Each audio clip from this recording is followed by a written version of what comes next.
This is the video introduction to Lesson 11, the solderless circuit board, in the Mr. Circuit Lab 2. A solderless circuit board is a great invention to allow technicians and engineers to assemble circuits quickly without having to solder the components.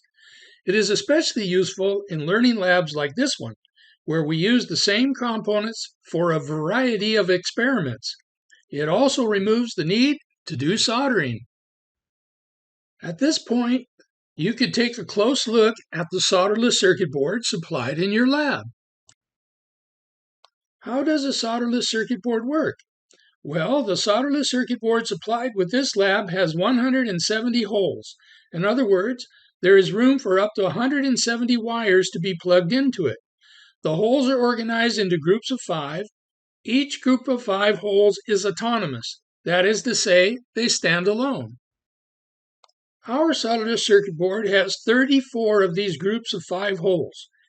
Each group of 5 holes has a clip inside of it that holds on to any wire you plug into it.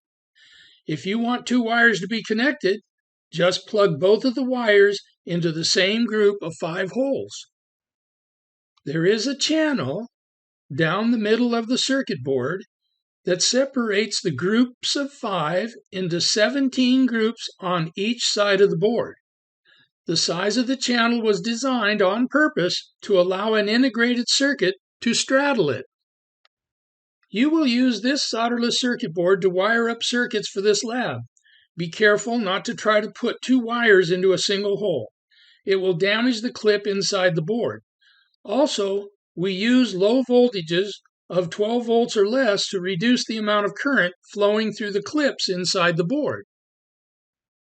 I will show you step by step how to use the solderless circuit board in subsequent lessons of this lab. Now what I would like you to do is review page 11A in your lab manual and fill in the answers to the questions on page 11B. When you've done that, you are ready to go on to the video introduction to Lesson 12 of this lab.